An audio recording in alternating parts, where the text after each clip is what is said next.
야담상회를 찾아주신 선비님들 감사드리옵니다. 야담상회와 함께 즐거운 시간 보내시길 희망해 봅니다. 첫 번째 이야기 시작합니다. 옛날 옛적 조선의 왁자지껄한 상업고을 소백골에 대대로 만석군을 지내온 집안의 장녀 설매가 살고 있었습니다. 어려서부터 재물을 불리는 재주가 탁월하기 그지없던 설매는 아비에게 그 신통한 재주를 인정받아 집안의 아들들을 제치고 가장 많은 재산을 물려받게 되었습니다. 끼니 한번 제대로 때우는 것이 최대의 수건이었던 또래와는 달리 머리가 굵어지기도 전에 제 앞으로 달아놓은 재물이 어마어마하였으니 설매에겐 천하가 너무도 손쉬워 보이기만 하였지요. 피는 속일 수가 없음을 증명이라도 하듯 제 아비의 생전과 마찬가지로 이 설매의 탐욕 역시 도무지 끝이라는 것을 몰랐습니다. 장리쌀을 놓는 방식으로 가난한 집에 코딱지만한 밭대기를 취하고 고리채를 융통하여 사정이 어려운 사람들에게 짜낸 피눈물이 고을 하천을 이룰 만큼 지독하기 그지없었지요. 그 악명이 하늘을 찔러 고을 사람들의 평판이 땅으로 곤두박질 치고 있었지만 설매는 그런 것일랑 일절 괴념하지 않았습니다. 쌓이는 곡간과 진귀한 보물로 미어터지는 창고를 바라보고 있노라면 그저 먹지 않아도 배가 부른 것을 미천한 버러지들은 그저 제 입에 쌀이라도 한 툴 더 넣으려 저리들 아우성이니 원. 이처럼 설매에게 사람들의 비난 따위는 일말의 신경도 쓸 일이 아니었습니다. 그렇게 설매가 끝간데도 없이 재산을 불려나가던 어느 우중충한 날이었습니다.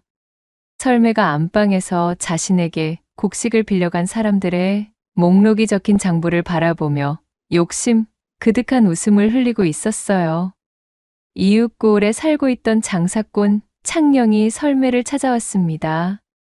여사님, 그간 강령하셨습니까? 문안부터 올리겠습니다.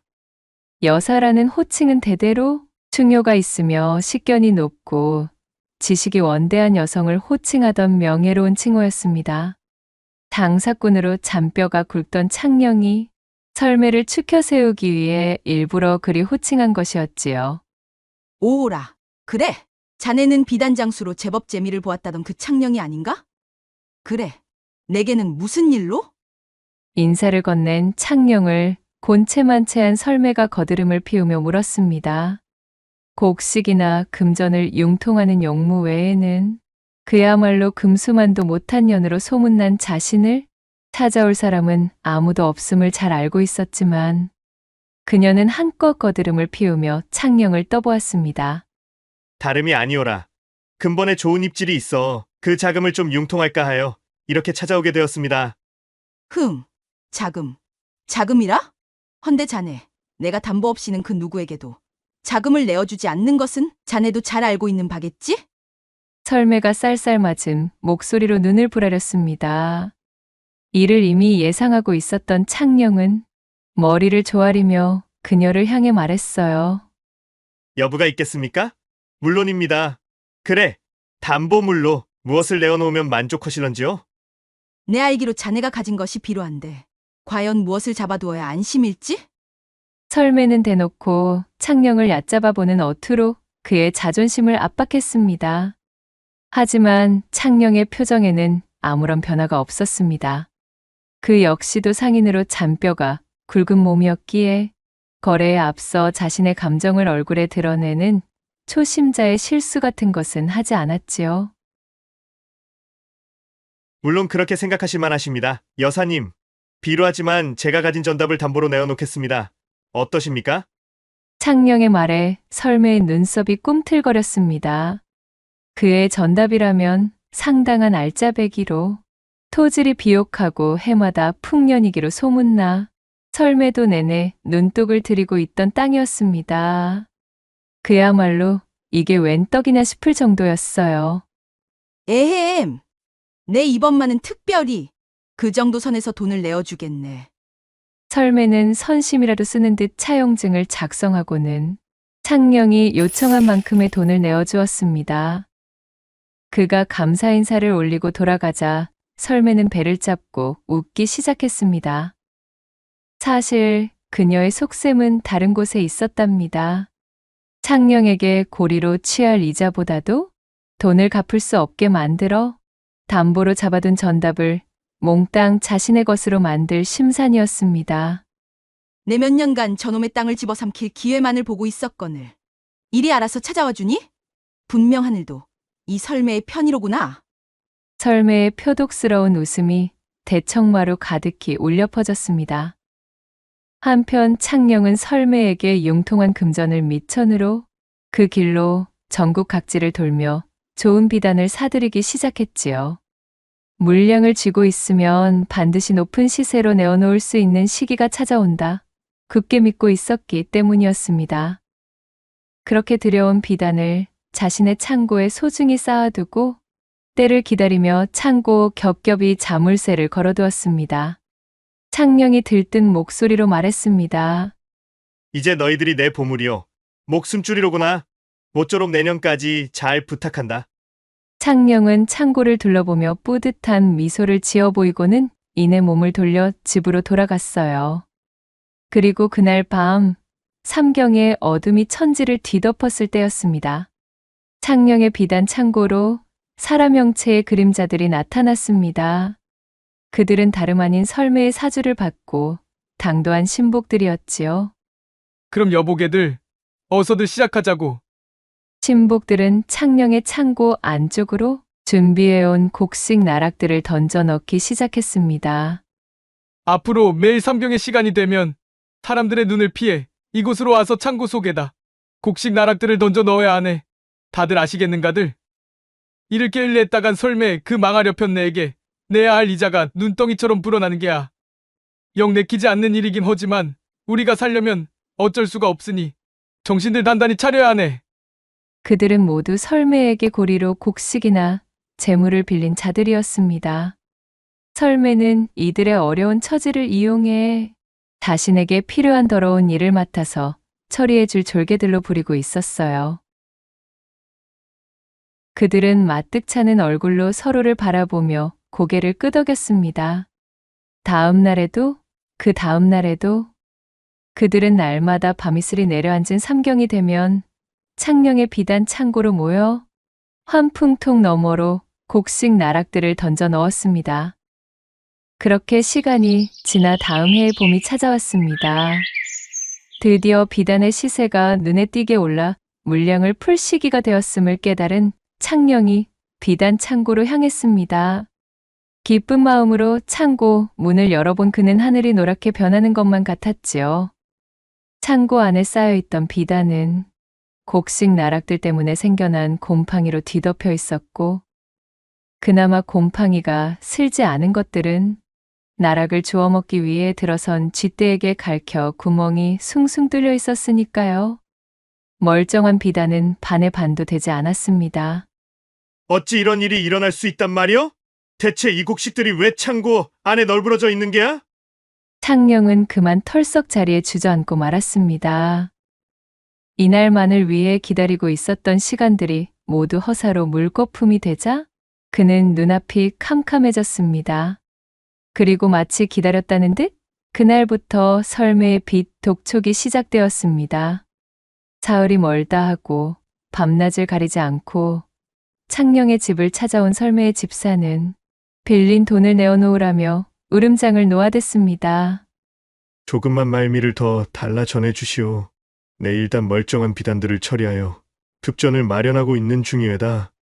어허, 나는 그런 것은 모르겠고 그저 우리 마님이 지시하신 대로 돈만 받아가야겠으니 썩 내놓으시게. 지금 당장은 먹고 나 뒤집어질래도 한 푼도 없는 것을 어쩌겠냔 말이오. 제발 사정을 좀 잘 전해주시오. 창령의 통사정에도 집사는 아나무인의 태도로 그를 핍박할 뿐이었습니다.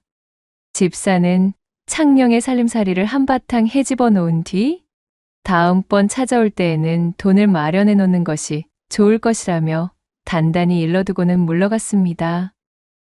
그렇게 한 달여간을 독촉에 시달려 창령의 몸과 마음이 지쳐 있을 때쯤 누군가가 창령의 집에 찾아왔습니다. 이시오. 내 그동안 얌전히 입을 다물고 있으려 하였으나 양심이라는 놈이 나를 흔들고 괴롭히니 더 이상은 버틸 수가 없어 왔소이다. 그는 창녕의 창고에 곡식 나락들을 던져넣던 설매의 졸개 중 한 명이었습니다. 그간 창고에서 버려왔던 수작들과 그것이 돈을 갚지 못하게 만들려는 설매의 계략임을 몽땅 알려준 졸개는 창녕 앞에 무릎을 꿇고 눈물을 흘리며 말했습니다. 참으로 미안하오. 나도 설매 그 여편네에게 고리로 잡혀있는 빚이 산더미로 불어난 신세라 어쩔 수 없이 그 여편네가 시키는 대로 할 수밖엔 없었다오. 나를 관아에 넘기든 여기서 당신의 분이 풀릴 때까지 지도곤을 놓던 내 상관치 않겠소이다. 모든 사실을 알게 된 창녕은 밀려드는 화의 부하가 치밀었으나 이미 벌어진 일이요 엎질러진 물인 것을 어쩌겠나 싶어진 마음에 창녕은 그를 일으켜 세웠습니다. 어려운 처지의 사람들을 재물을 이용하여 제 뜻대로 부린 설매가 원흉이지 않겠소? 이제 그만 일어서시오. 괘씸함이 밀려와 곰곰 생각에 잠긴 창녕이 이내 무엇인가 떠오른 듯 번뜩이는 눈을 하며 말했습니다. 늦게라도 이리 참회하여 눈물을 흘리는데 금연전에 대고 어찌 모진 말을 하겠소이까. 내 본시 성인군자가 아니라 열불이 터지기는 허나 이 또한 하늘의 뜻 대신 내 청이나 하나 들어주시오. 지금부터 며칠 뒤에 설매 그 여자의 집으로 가 소식 하나만 전해주시면 돼요. 나를 만났다는 것은 꼭 비밀로 붙이시고 말이오. 그렇게 졸개와 비밀의 약조를 마친 창녕은 그를 돌려보냈고 며칠 뒤 졸개가 약속대로 불이 나게 설매의 집으로 달려갔습니다. 그는 헐떡거리는 숨을 가다듬으며 외쳤지요. 마님, 큰일 났습니다요. 작년 그 지가 말입니다요. 무슨 일인데? 일이 소란인가? 창녕, 그자가 뭘 어쨌다는 게야? 계속된 독촉에 못 이겨 그만 스스로 불귀의 객이 되는 선택을 하였다지 뭡니까요? 아니, 뭐야? 오호라, 드디어 이놈이? 설매가 자리에서 벌떡 일어서며 소리쳤습니다. 그녀는 창녕의 안위 따위는 관심이 없었습니다. 애초에 그가 담보로 내건 땅만이 목적이었기에 드디어 올 것이 왔다는 기세였습니다.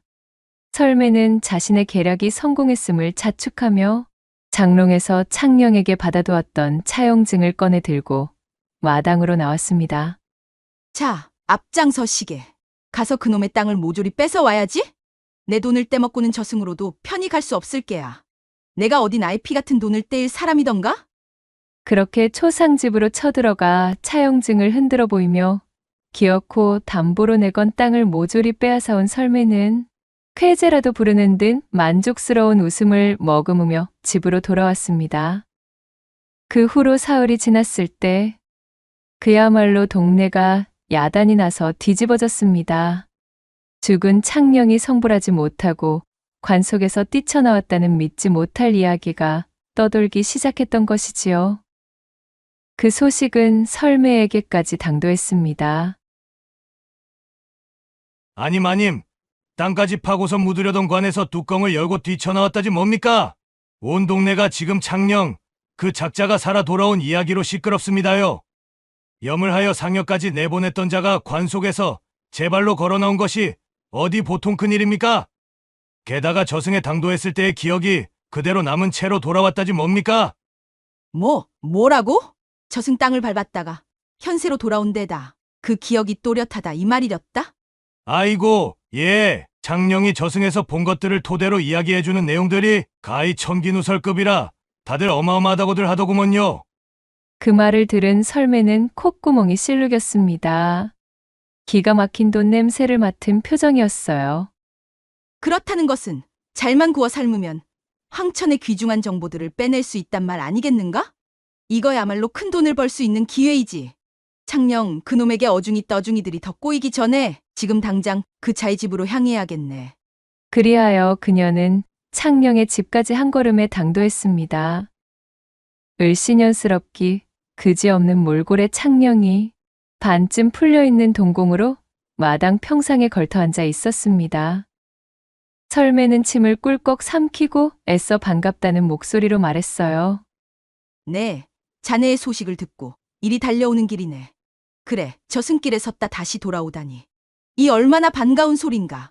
설매의 말에 창령의 눈동자가 휘릭 돌아갔습니다.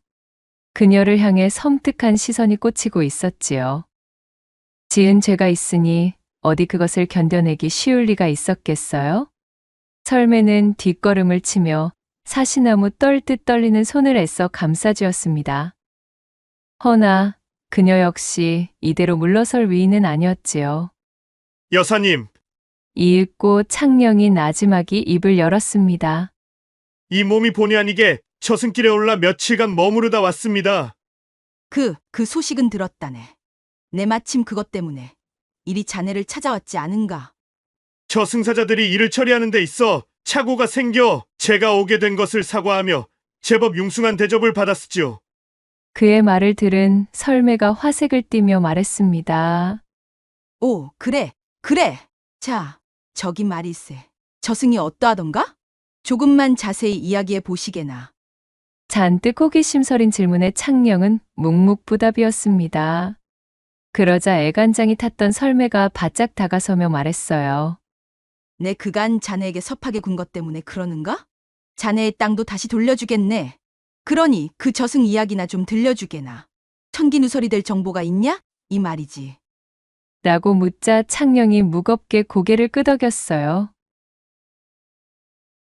듣지 않으시는 편이 더 좋으실 겁니다. 몸이 달아 안달이 난 설매가 조르고 졸라 본대로 이야기해달라 사정하니 창령은 속으로 씩 웃으며 말을 이어갔습니다. 저승에는 커다란 노역장이 있는데 그곳에는 몽땅 이승 사람들의 이름이 적혀 있습니다. 이승에서 쌓은 행실대로 배정되는 것 같았습니다. 거기서 여사님 명패가 달린 노역장도 보았지요. 사방이 불지옥에 오랑캐와는 비교도 안 되는 무시무시하게 생긴 처망들이 쇠도리깨를 들고 반 시즌마다 매타작을 하며 죽도록 일을 시키더군요.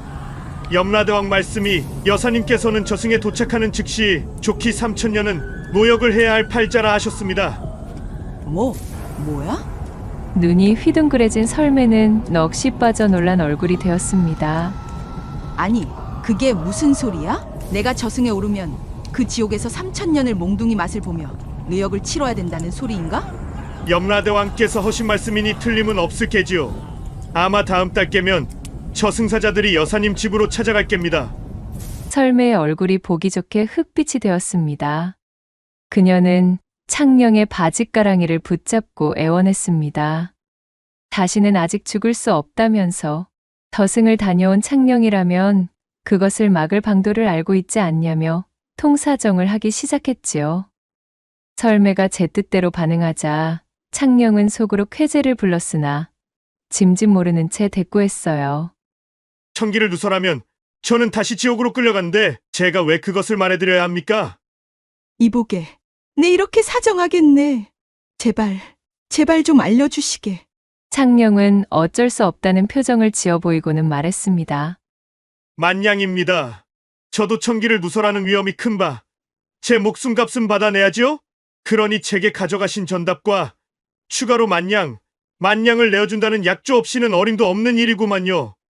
평소라면 콧방귀를 뀌었을 설매였으나 지금은 사정이 달랐습니다. 말로만 듣던 그 지옥에서 염라대왕과 저승사자가 자신을 데려갈 날만을 기다리며 불지옥을 데워놓고 있다는 소리에 설매는 이미 혼비백산 그 자체였습니다. 그녀는 뜸도 들이지 않고 대꾸했어요. 알겠네. 달라는 대로 줄 터이니 어서. 제발 내가 살아날 방법을 알려주시게나. 설매가 돈표 어음을 작성해 건네주며 외쳤지요. 돈표를 받아든 창령은 크게 숨을 한번 들이켠 후 설매의 귀에 귓속말을 하기 시작하였습니다. 창령의 귀띔을 주의 깊게 듣던 설매의 눈이 점점 커졌지요. 창령이 그녀에게 해준 말은 그간의 악행을 중단하고 사람들에게 빼앗아 끌어모았던 재물을 그들에게 다시 되돌려주는 것만이 설매가 살아날 구멍이라는 것이었습니다. 그 후 설매는 창령의 귀띔을 철석같이 믿고 고을 사람들에게 장리로 찬탈한 논밭과 쥐어짜낸 고리채와 이자를 모두 되돌려 주었습니다. 그럼에도 밤마다 저승사자들이 자신을 찾아오는 악몽에 시달려 하루도 편히 잠들 수 없었지요. 시름시름 앓으며 음식도 입에 대지 못하고 퀴골이 상접하기를 몇 해째. 결국에는 재발이 저린 탓에 하루가 다르게 기력이 쇠하더니 그만 황천에 객이 되고 말았답니다. 한편 자신의 초상을 위장하여 연극을 펼쳐 보기 좋게 설매를 골탕 먹였던 창령은 그녀에게 얻어낸 만냥을 굴려 고을 사람들과 합심하여 다시 장사로 일어서니 그의 소환과 설매의 수탈에서 해방된 마을 사람들의 조력이 더해져 나날이 그 성세가 발전하기 시작했습니다. 그렇게 그들의 노력이 쌓이고 쌓이자 어느덧 창령의 상단과 그가 속한 고을은 후대에 걸쳐 비단거래 요충지로 크게 이름을 떨치게 되었지요. 한편 눈을 감아 저승에 당도하게 된 설매, 그녀는 차가운 바닥 위에서 정신이 들었습니다. 어리둥절하며 몸을 일으켜 보니 그녀의 앞에 염라대왕이 근엄한 표정으로 자신을 내려다보고 있는 것을 깨달았지요. 그랬습니다. 창령은 거짓으로 설매를 골탕 먹일 속셈으로 저승에 관한 이야기를 꾸며댔으나 저승은 실제로 존재하는 곳이었습니다. 네, 내가 기어코 저승으로 당도한 것인가? 참으로 저승이라는 것이 실존하는 것이었구나. 염라대왕을 마주한 설매는 두려움에 온몸을 벌벌 떨었습니다. 염라대왕이 그녀를 보며 씩 웃고는 입을 열었지요. 정신이 든 모양이로구만. 먼 길을 오느라 제법 고생했을 테니 자, 이 차나 한 잔 들어보시게나. 옥황상제의 말에 주변에서 그의 처사들이 나와 설매에게 차를 내어놓았답니다. 잔뜩 긴장해 있던 설매는 생각보다 자신을 대하는 태도가 정중하고 따뜻하자 어쩐지 마음이 놓였습니다. 그렇지? 분명 내 눈을 감기 전에 창령의 귀띔대로 사람들에게 어진이를 베풀고 운덕을 쌓았으니 내가 고초를 겪을 리 없지. 그렇고 말고. 설매는 염라대왕에게 꾸벅 인사를 하고 차를 들이키려는데 뭔가 이상했습니다. 찻잔 속의 내용물이 매우 혼탁하고 시커멓기에 찻잔의 바닥조차 보이지 않을 정도로 두려운 빛을 띠고 있었기 때문이었어요. 생전의 의심을 버리지 못했던 설매는 염라대왕이 다른 곳을 보는 사이 찻잔을 바닥에 쏟아 몰래 차를 흘려버렸지요. 잠시 후 설매의 찻잔이 비어있는 것을 본 염라대왕이 처사들에게 외쳤습니다. 차를 다 마신 모양이로구나. 여봐라, 당장 저 죄인을 무릎 꿇려라. 염라대왕의 명을 들은 처사들이 설매에게 다가가 우악스럽게 그녀를 바닥으로 짓이겨 버렸습니다. 갑자기 자신을 대하는 태도가 바뀌어 영문을 모르던 설매가 눈만 껌뻑이는 사이 염라대왕은 품에서 두툼한 책 한 권을 꺼내어 펼치더니 그곳에 적힌 것들을 읽어 내려가기 시작했습니다. 그 내용인즉슨 생전 설매가 저지른 모든 악행과 잘못들에 관한 것이었습니다. 설매가 재물을 끌어모으기 위해 사람들에게 행했던 일들이 단 한 건도 빼놓지 않고 모조리 작성되어 있었습니다. 그제야 설매는 일이 크게 잘못되었음을 느끼게 되었지요. 염라대왕 앞에 넙죽 엎드려 자신의 잘못을 빌기 시작했습니다. 염라대왕은 그녀의 죄목을 하나하나 읊은 이후 말했습니다. 내년은 생전 지은 죄가 너무도 많아. 삶을 마감하기 전 잠시 행했던 선행으로는 택도 없이 모자라구나. 여봐라, 전년을 자신이 지은 죄만큼 뼈저리게 느끼도록 지옥 불구덩이에 쳐넣도록 하라. 염라대왕의 호통에 설매는 지옥으로 던져지게 되었고 그곳의 불구덩이에 빠지자마자 그 뼈가 산산이 부서지고 온몸이 타들어가는 고통이 설매를 엄습하기 시작했습니다. 설매가 비명을 지르며 정신을 잃었지만 그녀가 정신을 잃음과 동시에 처음으로 되돌아가 형벌이 다시 진행되었지요. 그렇게 고통의 시간이 수천 수만 번을 거듭하며 도망칠 수도 없는 끔찍한 지옥 속에서 40여일을 보내게 된 설매. 만신창이가 된 몸으로 다시 염라대왕의 앞에 끌려왔습니다. 하루가 100년 같은 형벌 속에서 그녀가 평생 가지고 있던 오만함과 불손함이 모두 씻겨내려간 설매는 염라대왕 앞에 엎드려 통곡하며 간절히 선처를 빌었지요. 대왕님, 잘못하였습니다. 다시는 다른 사람들을 괴롭히며 그들의 눈에서 피눈물이 나는 일을 저지르지 않겠습니다. 부디 지옥으로 다시 보내지만 날아주십시오.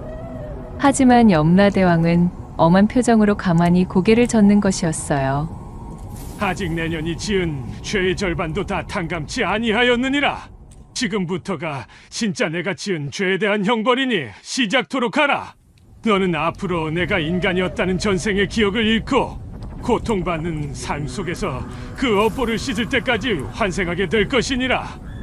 그러고는 처사들에게 손짓하여 그녀를 어디론가로 데려가게 하였습니다. 설매가 울며불며 끌려간 곳은 커다란 구덩이 앞이었습니다. 그 안이 칠흑같이 어두워 보이는 것이라곤 없고 희뿌연 연기만 모락모락 올라오고 있었지요.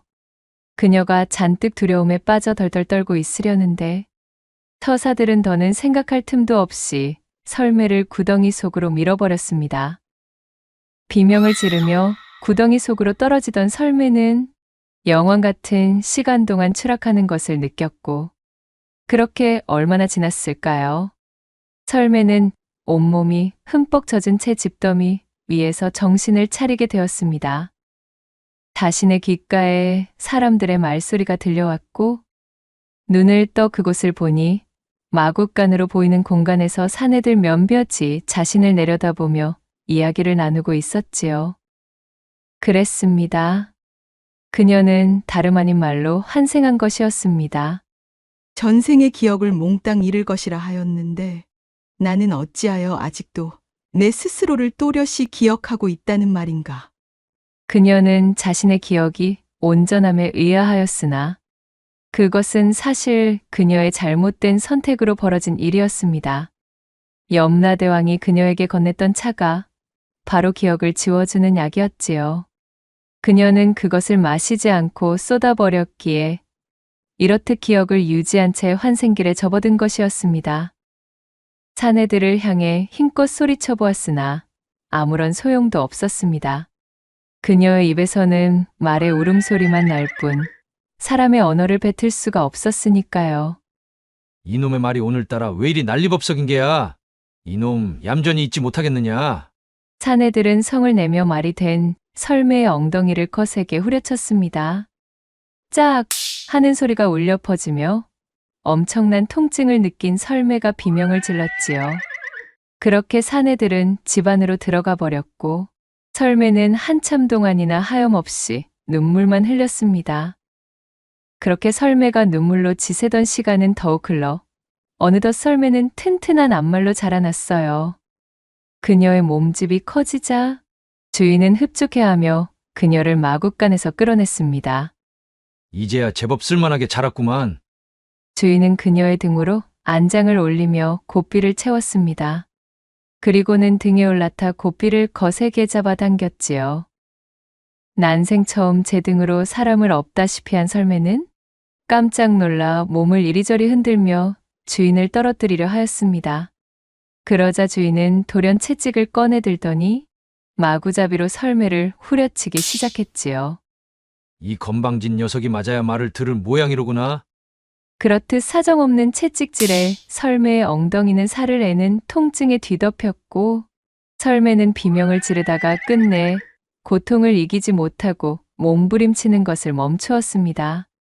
그리고는 주인이 고삐를 잡아당기는 대로 얌전히 그의 명에 따랐지요. 그 다음 날부터 설매는 날마다 주인을 태우고 먼 거리를 이동해야 했습니다. 하루가 멀다 하고 달리느라 혹사당한 몸이 부서질 듯 괴로웠지만 주인의 매질이 두려워 반항할 수도 없었습니다.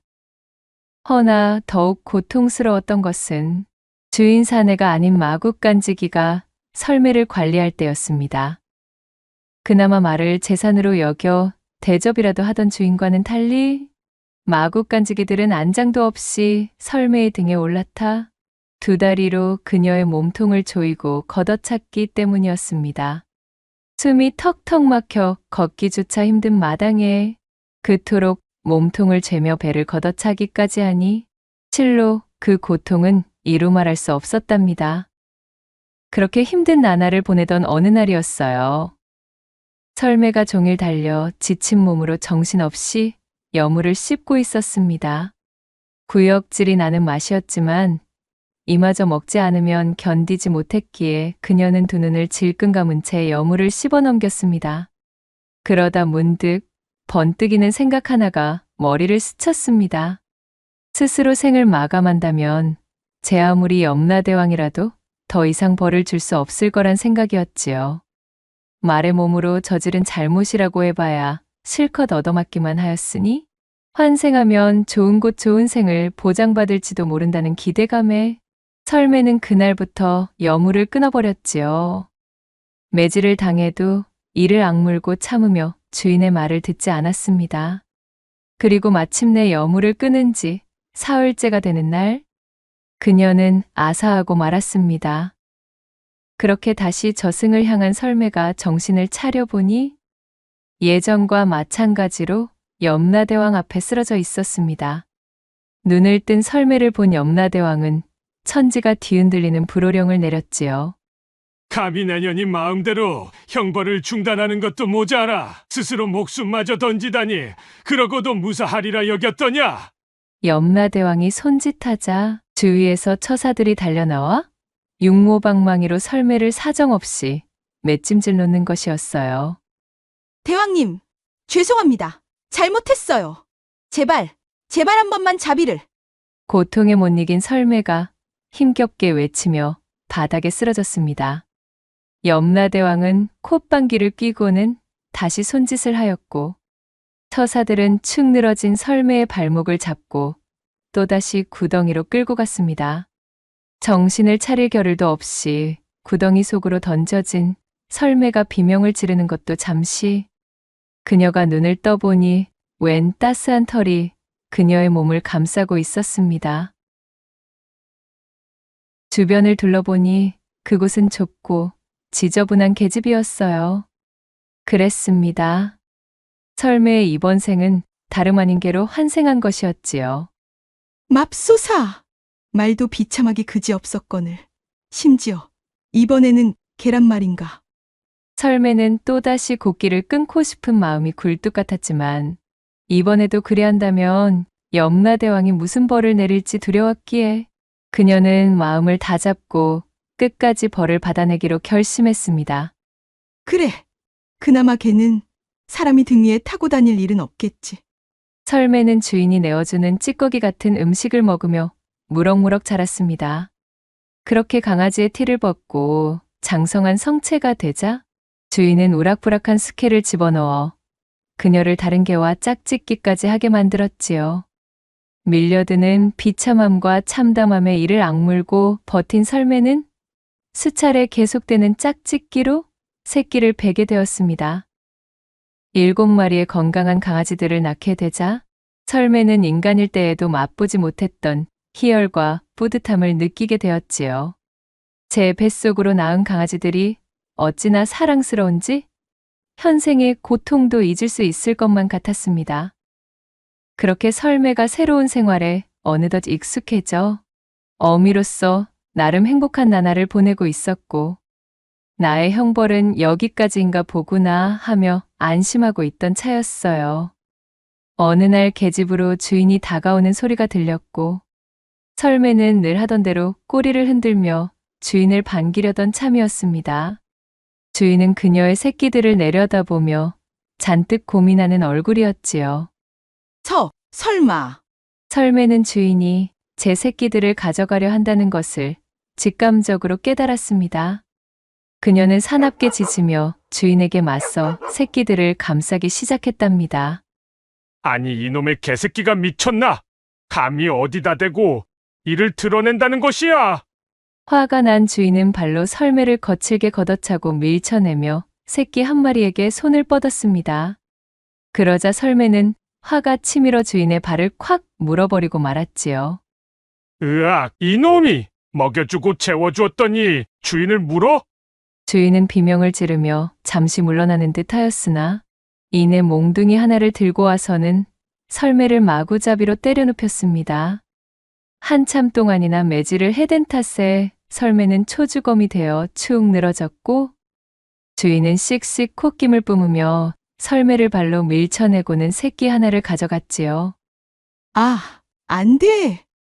설매는 온몸에서 밀려드는 지독한 통증에 곧 숨이 멎을 참이었음에도 제 시야에서 멀어져가는 새끼에게 눈을 떼지 못하며 서럽게 눈물을 흘렸답니다. 통곡하던 설매가 정신이 들어 고개를 들어보니 또다시 저승의 염라대왕 앞이었지요. 염라대왕이 어김없이 그녀에게 역정을 내며 소리쳤습니다. 내 이연, 또다시 스스로 죽음을 재촉하다니! 그러자 설매는 눈물을 펑펑 쏟으며 억울함을 토로했습니다. 대왕님, 억울합니다. 저의 소중한 새끼를 데려가려 하기에 어쩔 수가 없었습니다. 대왕님, 내어주신 차를 몰래 버린 것은 참으로 커다란 잘못이었습니다. 부디 저의 기억을 지워주십시오. 도저히 견딜 수가 없습니다. 대왕님, 차라리 저의 기억을 지워 축생의 삶에 합당한 몸으로 만들어 주시옵소서. 새끼와 생이별을 하는 고통만큼은 느끼지 못하게 해 주시옵소서.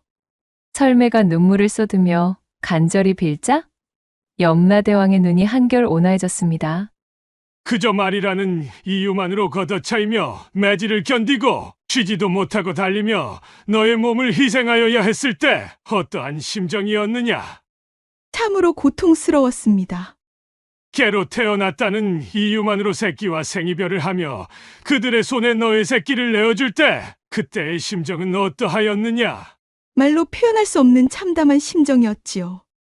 차라리 제 한 몸 불타는 것이 나을 지경이었습니다.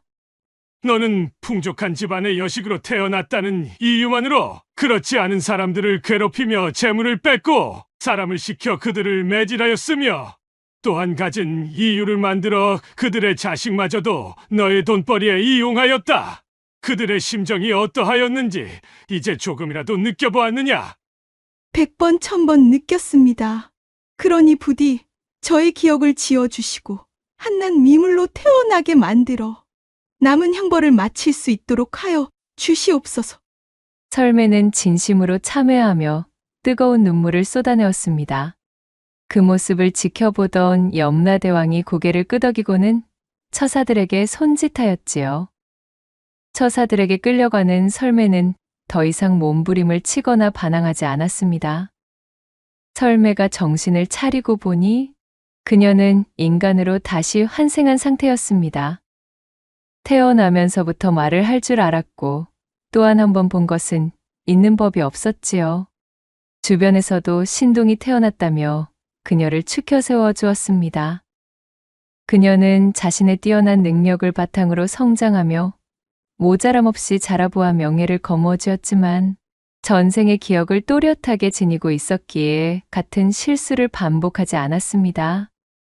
설매는 사람들을 업신여기지 않았고 또한 어리석다 꾸짖지 않았지요. 항시 예를 갖추어 사람을 대했고 또한 어려운 자들을 그냥 지나치지 않았습니다. 사람뿐 아니라 미물까지 굽어 살펴 생명을 중하게 다뤘습니다. 말을 소중히 대했고 새끼를 낳은 개를 어여삐 여겼지요. 그리하여 설매는 제게 주어진 두 번째의 기회를 놓치지 않음과 동시에 일전 자신의 과오처럼 사는 사람들을 교화시키는 데에 앞장서 많은 이들의 귀감을 사 칭송받으며 살았다는 후문이 전해지고 있사옵니다. 두 번째 이야기 시작합니다. 옛날 충청도 공주 땅에 제법 뼈대 있는 무관 가문의 양반집이 있었습니다. 이 댁의 막내 여식 옥섬은 고을서 두말하면 입이 아플 정도의 유명한 왈가닥이었지요. 타고난 기질이 사내의 것이라 행동거지에 막힘이 없고 어떠한 일을 행함에 있어 우물쭈물하는 것을 멀리하였습니다. 양반집의 규수로 단정한 품행과 조신한 언사, 그리고 감추고 인내하며 순종적인 모습을 강요받는 분위기가 옥섬은 참으로 견디기 힘든 지옥과도 같았습니다. 호기심이 왕성했던 옥섬에게는 조선팔도에서 보고 싶은 것, 하고 싶은 것, 먹고 싶은 것이 잔뜩이었으니까요. 그리하여 결국 옥섬은 더 넓은 세상을 구경하겠다는 일념으로 노자로 삼을 패물들과 엽전이 든 보따리를 꾸려서는 야밤중에 몰래 집에서 빠져나와 나루터로 향했습니다. 험하고 무시무시한 세상에 대한 불안과 공포도 그녀의 삿된 호기심을 막기에는 역부족이었지요. 당장의 한양까지는 나아가지 못하더라도 최소한 배를 타고 멀리 이동해야만 당도할 수 있는 고을에서 벌어지는 이야기를 직접 제 눈과 귀로 보고 듣고 싶었던 이유에서였습니다. 무관가문이라 어려서부터 익힌 무예로 제 몸 하나 정도는 건사할 수 있다는 자신감도 한몫했습니다. 답답하게 집안에만 갇혀서 얼굴도 모르는 집안의 사내에게 떠넘기듯 시집이나 가서 사는 것은 내 성미에는 정말 맞지 않는 인생이야. 이참에 오늘을 내 견문을 넓히는 여정의 첫걸음으로 삼도록 하겠어. 당차게 소리친 옥섬은 씩씩한 발걸음을 옮기며 배 위로 몸을 실었습니다. 생전 처음 배를 타고 넘실거리는 강물을 건너 건넌마을의 나루에 도착하자 옥섬은 속이 울렁거려 미칠 것만 같았습니다. 우욱, 세상에 배라는 것이 이토록이나 힘겨운 것이라니. 나의 역사적인 첫 모험의 시작부터 이리 모양 빠지는 꼬락서니가 될 줄은 누가 알았겠어? 2번 다시 타고 싶지가 않구나. 그녀가 숨을 고르며 나루에 앉아 잠시 몸을 쉬고 있으려는데 어디선가 벼락 같은 고함 소리가 떠들썩하게 들려왔습니다. 저놈 잡아라! 옥섬이 고개를 들어 소리가 나는 쪽을 살펴보니 술라군들이 웬 사내 하나를 뒤쫓느라 역정을 내고 있었지요. 사내는 힘겹게 뜀박질을 하며 내달리는 모양새로 점점 옥섬과의 거리를 좁히고 있었습니다. 어머? 무슨 일이 벌어지고 있는 것인가? 저 사내가 어찌하여 내 쪽으로 오는 거야? 옥섬이 당황하여 허둥대는 사이 쫓기던 사내는 어느새 옥섬의 앞까지 당도하더니 힘겨운 목소리로 말했습니다. 미안하오. 내 초면에 면목 없으나 부디 이것을 좀 숨겨주시오. 뭐시? 아니 이보시오? 사내는 거의 반강제로 옥섬의 소매춤에 무언가 묵직한 것을 밀어넣고는 그 길로 나루의 반대편 골목으로 달아나고 말았습니다. 술라군들은 우르르 뛰어가며 사내를 뒤쫓았고 영문을 모르는 옥섬이 휘둥그레진 눈으로 제 옷소매에 손을 넣어 사내가 맡긴 물건을 꺼내보려는데 그 순간이었습니다. 저 작자와 한패인가? 저놈이 무엇을 맡기고 도망간 게지? 등 뒤에서 술라군 한 명이 옥섬의 손목을 잡아채더니 으름장을 놓으며 말했지요. 아니 생전 처음 보는 사내요? 나 역시 대체 이것이 무슨 일인가 싶어 확인해 보려던 것뿐이란 말이오. 그러자 술라군은 어림없다는 듯 콧방귀를 끼고는 우악스러운 손길로 옥섬의 소매춤을 뒤지며 털어내기 시작했습니다. 그러자 옥놀이개에 장식이 달린 고급스러운 은장도가 떡하니 나왔지요. 이것 좀 보시게. 이래도 시침을 뗄 작정이더냐? 도망간 놈과 한패로구먼. 훔친 작물을 이리 건네주고 도망간 것을 보니 아니 되겠다. 이보시오. 오해라고 하질 않소. 나도 아까 그 사내가 왜 나에게 이것을 주고 달아났는지 도통 영문을 모르겠단 말이오. 시끄럽다. 거짓을 고하다니 배짱도 좋구만.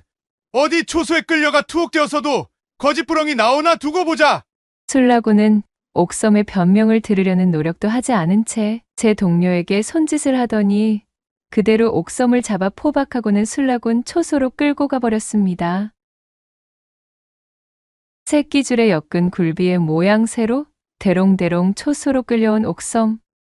다른 자들이었으면 밑도 끝도 없이 닥친 시련과 해괴한 사달에 오금이 저려 벌벌 떠는 것이 정상이겠으나 옥섬은 오히려 모험을 떠난 시작부터 장황이 펼쳐지는 예상 밖의 전개에 잔뜩 들떠 신이 나 있었습니다. 자신이 살면서 야밤중에 술라군들의 초소에 끌려와 여기저기 구경해 볼 일이 어디 있겠나 싶어 그녀는 잔뜩 두근거리는 가슴을 꾹 억누른 채 여기저기 둘러보기에 여념이 없었지요. 옥섬을 잡아온 술라고는 도통 긴장하거나 무서워하는 낯빛이 아닌 이 처자의 태도가 참으로 어이가 없어 잡아온 그대로 초소에 마련된 간이옥사에 하옥시켜버렸습니다. 그놈이 잡혀오면 날이 밝는 대로 신문토록 할 것이다. 엄포를 놓고 돌아가는 술라군의 등 뒤를 바라보며 옥섬이 중얼거렸습니다. 여차하면 아버님의 이름을 대고 오해를 풀면 곧바로 풀려나겠지만 그리했다가는 집에서 몰래 도망 나와서는 모험길에 오른 나를 필시 가만두지 않으실 게 뻔하지. 다리 몽둥이를 문지르겠다며 길길이 날뛰실 것이야. 당분간은 사정을 지켜보며 버텨보아야겠다. 그렇게 옥섬이 옥사의 이모저모를 뜯어보며 처음으로 겪는 경험에 잔뜩 설레다 밤이 늦어 까무룩 잠이 들었습니다. 잠시 후 바깥이 요란하여 시끄럽게 옹성거리는 소리와 함께 횃불이 일렁이는 모양새에 잠에서 깬 옥섬이 두 눈을 비비며 부스스 일어났지요. 나루에서 자신에게 은장도를 건넨 뒤에 도망쳤던 그 도둑사내를 붙잡은 듯 그를 포박하여 초소로 들어오는 술라군들이 보였습니다. 술라군 하나가 옥섬의 앞쪽 옥사에다 사내를 무릎 꿇리고는 말했지요. 네 이놈, 이 여자에게 건넨 이 은장도 어디서 훔쳤느냐? 술라군의 물음에 끌려오는 내내 묵묵부답이던 도둑이 말했습니다. 나는 그것을 훔치지 않았소. 어허, 이놈, 말이 되는 소리를 해야 믿을 것이 아니냐? 그렇다면 너 같은 놈이 어찌하여 이토록 귀한 물건을 손에 넣을 수 있었느냔 말이다. 용모방망이로 도둑사내의 배를 쿡쿡 찌르며 술라군이 물었지만 도둑은 입을 다물고는 더 이상 아무런 대답도 하지 않았습니다. 술라조장이 관솔불 옆에서 작물의 은장도를 자세히 들여다보다가 깜짝 놀라고 말았습니다. 은장도 자루에는 정렬부인 오병균 처라고 음각되어 있는 글귀가 불빛을 받아 선명하게 드러나지 않았겠어요. 오병균이라 하면 현재 충청감사로 부임하고 있는 바로 그 오대감이었습니다. 용머리로 장식한 은장도에 놀이개에 달린 옥장식 또한 보통 옥이 아닌 노곡이기에 내 범상치 않다 여기고 있었거늘 과연 오대감댁 부인의 패물이었구나. 참으로 간도 큰 도둑놈이로군. 여봐라, 이 도둑은 우리가 처리할 사안이 아니다. 내일 날이 밝는 대로 의금부로 넘기도록 하라. 그렇게 술라조장과 술라군들이 물러가자 옥섬이 도둑에게 말을 걸었지요. 이보셔요. 밤손님인 댁 덕분으로 내 처지가 지금 이 모양 이 꼴이오. 아닌 밤중에 거나하게 홍두깨를 맞아버렸는데 이거 어떻게 보상하실 생각이시오? 그러자 도둑이 사뭇 미안하다는 표정이 되어 중얼거렸습니다. 내 정말 미안하게 되었소. 당신까지 일이 잡혀오게 만들 생각이 아니었다오. 당장에 그 은장도를 저들에게 들키면 안 되는 깊은 사연이 있었기에 급박하게 숨겨야만 한다는 생각이 앞서 그만 처자를 말려들게 하고 말았구만. 깊은 사연이라는 도둑사내의 말에 옥섬의 눈이 대번에 희번득 별빛을 담아낸 것 마냥 호기심에 반짝거리기 시작했습니다. 그 깊은 사연이라는 것 내게 알려줄 수 있겠소? 사정 청취가 끝나고 만약 부정한 일이 아니라 판단이 되면 내 당신을 도와줄 용의가 있소만? 도둑은 형형하게 눈을 빛내며 자신있게 이야기하는 옥섬의 얼굴을 바라보았습니다. 그는 잠시 고민에 빠진 듯하였으나 이내 지푸라기라도 잡는 심정이 되어 자신의 사연을 그녀에게 낱낱이 털어놓기 시작했습니다. 얌전히 사내의 이야기를 듣고 있던 옥섬의 눈이 점점 커지더니 이내 옥섬의 호탕한 웃음소리가 옥사에 퍼졌고 그녀는 결정했다는 듯 손뼉을 치며 사내를 향해 호언장담하였지요. 역시 집구석에만 매여 있으면 이러한 재미난 세상만사를 즐길 기회가 없어지는 것 아니겠어? 이보시오, 걱정 마시오. 당신의 이야기가 가진 출발점은 조금은 의롭지 않았지만 당신이 보여준 의리와 양심이 내 마음을 움직여버렸구만. 내 책임지고 당신을 도와주겠으니 그 죽상인 얼굴부터 좀 펴시오. 훤칠하게 생겨서는 아깝지도 않소? 그렇게 옥사의 밤이 지나가고 이튿날 날이 밝자 옥사에 갇혀있던 옥섬이 고래고래 소리를 지르며 술라군을 호출했지요. 여봐라, 걔 아무도 없느냐? 아니, 죄인 주제에 감히 얘가 어디라고 이리 떠들고 있는 게야? 이제 막 근무를 끝내고 교대 준비를 하던 술라군 한 명이 소란스러운 옥섬의 소리를 듣고 옥사에 들어왔지요. 자, 여보게, 잠시 이리 와. 귀 좀 빌려주시게. 당장 자네의 목이 떨어지느냐 마느냐에 노인 중차대한 문제일세? 옥섬은 희죽 웃으며 술라군에게 으름장을 놓았고 허풍으로 치부하기엔 너무도 위험이 서려 있는 그 맹랑한 모습에 술라군은 자신도 모르게 옥섬에게 다가가 귀를 쫑긋 세웠습니다.